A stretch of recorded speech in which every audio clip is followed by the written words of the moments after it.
오늘 우리에게 주신 하나님 말씀은 역대상 3장 1절에서 2절까지 말씀입니다. 역대상 3장 1절과 2절 함께 읽겠습니다. 역대상 3장 1절에서 2절입니다. 찾으신 줄을 알고 우리 함께 읽습니다. 시작. 다윗이 헤브론에서 낳은 아들들은 이러하니 맏아들은 암논이라 이스라엘 여인 아히노암의 소생이요 둘째는 다니엘이라 갈멜 여인 아비가일의 소생이요 셋째는 압살롬이라 그슬 왕 달메의 딸 마아가의 아들이요 넷째는 아도니아라 학깃의 아들이요. 아멘. 오늘 새벽에 예배하신 하나님의 은혜가 우리 성도님들께 함께 하시기를 예수님 이름으로 축복합니다. 아멘. 자, 역대상 3장에는 다윗의 아들들의 족보가 나옵니다. 그런데 자세히 보면 다윗이 이스라엘 전체의 왕이 되기 전에 먼저 유다 지파의 왕이 되었을 때 낳은 아들들과 이스라엘 전체의 왕이 되었을 때 낳은 아들들로 구분한다는 겁니다. 처음에 유다 지파만 다윗을 따랐습니다. 처음에는.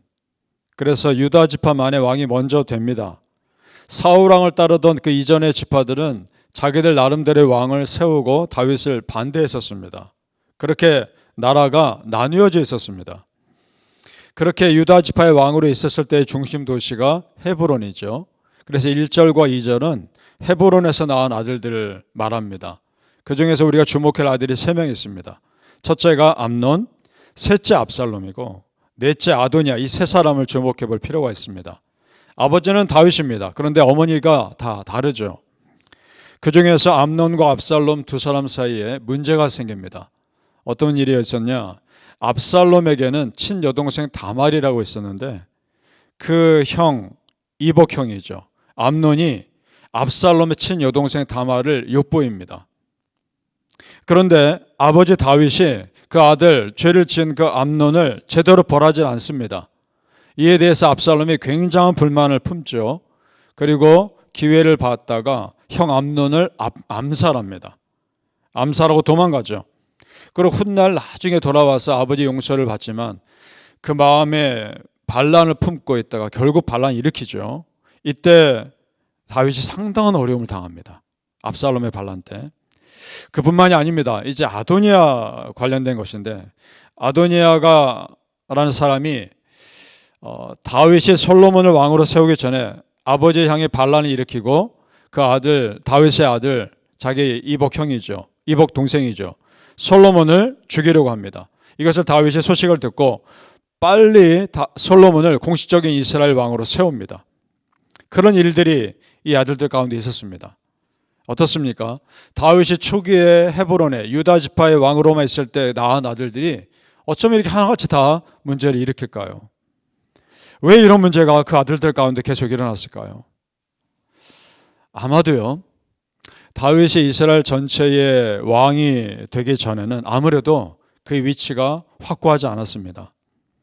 그리고 그 불안한 왕의 자리를 지켜야만 했고 이스라엘 전체의 왕이 되기 위해서 다윗이 그 가정을 돌볼 시간이 정말 없었을 겁니다. 그 시간만 해도.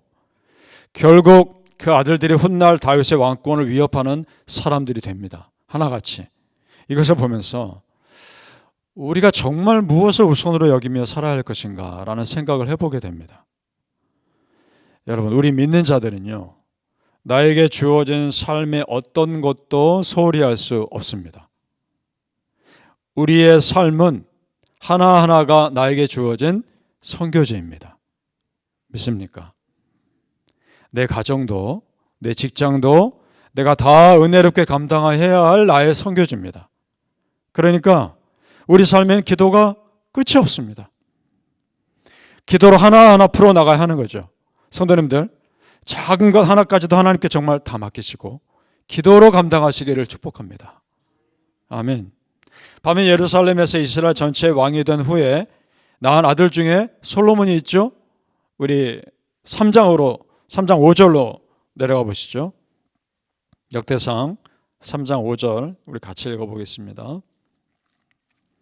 시작.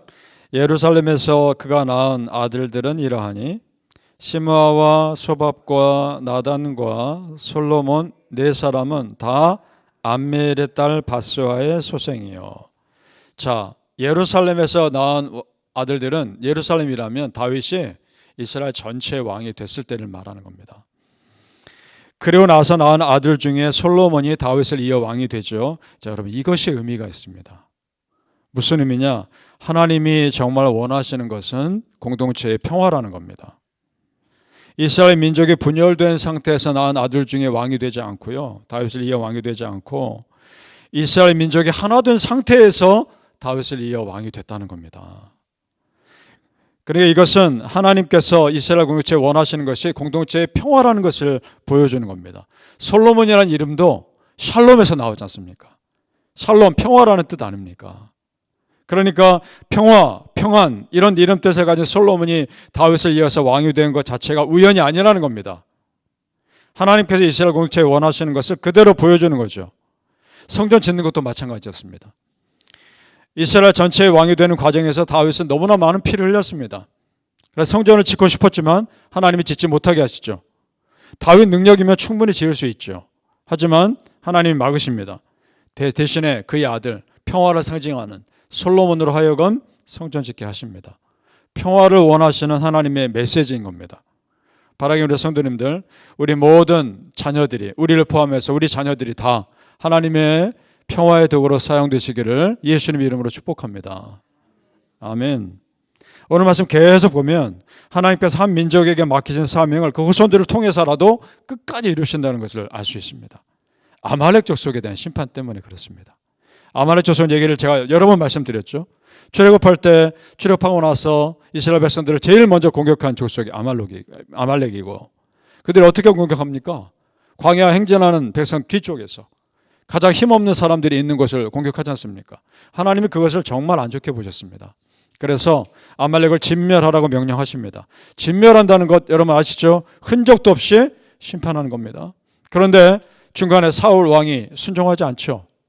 그래서 후손들을 살려주는 것처럼 보입니다. 그랬더니 어떤 일이 일어납니까? 그 아말렉의 후손들이 또 유대인 이스라엘 백성들 후손들을 괴롭히지 않습니까? 그걸 하나님이 다 기억하고 계시다가 끝내 아말렉을 심판하신 것을 봅니다. 4장으로 넘어가시죠.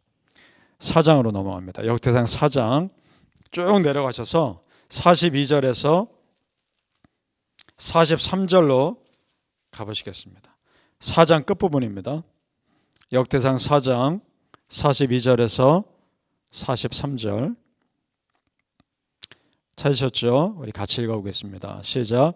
또 시므온 자손 중에 500명이 이시의 아들 블라디아와 느아리아와 르바야와 우시엘을 두목으로 삼고 세일산으로 가서 피신하여 살아남은 아말렉 사람을 치고 오늘까지 거기에 거주하고 있더라. 아멘. 자, 시므온 지파 사람들은 그 남은 아말렉 후손을 다 진멸하고 그 땅을 차지합니다. 여기서 시므온 자손들이 단지 땅을 차지하기 위해 아말렉 자손을 쳤겠죠. 하지만 영적으로는 중요한 의미를 가지고 있습니다. 무슨 의미냐? 하나님의 거룩한 계획을 방해하는 어떠한 사람이나 어떠한 민족도 끝내 하나님은 무너뜨리신다는 겁니다. 믿습니까? 여러분 성도는 이것을 우리 삶에 적용하죠. 나를 통해 교회 공동체를 통해 이루시고자 하는 하나님의 계획은 끝내 이루어집니다. 따라 중간에 내 삶을 가로막고 공동체를 가로막는 어떤 일들이 있을 때 걱정할 것이 없는 겁니다. 왜냐? 하나님 옆에 우리가 끝까지 붙어있는 한 하나님의 계획은 끝까지 이루어지기 때문입니다. 자, 예를 들어 예수님의 구원 사역을 방해하는 사단의 끈질긴 계획 결국 무너졌죠. 심지어 예수님의 십자가의 죽으심으로 사단의 방해가 성공한 것처럼 보였을지 모르지만 그 또한 그 예수님의 십자가 죽으심과 부활이라는 하나님의 구원 계획의 완성이었습니다. 그런 성도님들, 우리가 믿을 것이 있습니다. 무엇을 믿느냐? 믿음의 사람, 믿음의 자녀들, 믿음의 가정, 공동체, 하나님의 크신 손이 붙들고 계신다는 겁니다. 믿습니까? 바라기는 성도님들, 우리와 우리 후손들이 하나님의 일을 이루어가는 통로로 쓰이시기를 예수님 이름으로 축복합니다. 아멘. 기도하겠습니다. 아버지 하나님, 믿음의 백성들을 끝까지 지켜주시고 끝까지 책임지시는 아버지 하나님의 은혜를 보게 하옵소서. 하나님께서 정말 원하시는 것은 평화임을 알고 우리 가정과 우리 자녀들이 평화의 도구로 쓰이게 하여 주옵소서. 우리가 어디 있든지 우리 때문에 그 가정에 그 다른 사람들의 공동체가 평화로워지게 하시고 정말 은혜 가운데 모든 것들이 순조롭게 진행되게 하시고 우리 성도님들 때문에라도 성도님들이 계신 곳이 은혜가 넘치게 하여 주시옵소서. 정말 우리 자녀들과 성도님들이 그렇게 쓰임받는 축복의 도구들이 되게 하여 주옵소서. 그리고 끝내 그 자녀들을 통해 하나님이 일을 이루신 것을 보면서 아버지 하나님, 우리 자녀들을 향한 놀라운 소망을 품게 하여 주옵소서. 우리 가정들을 향한 놀라운 꿈을 꾸게 하여 주옵소서. 그런 것들 하나님 거룩하게 이루어 가실 것을 믿고 우리는 끝까지 하나님 옆에 온전히 붙어 있게 하여 주시옵소서. 감사하며 예수님 이름으로 기도합나이다. 아멘.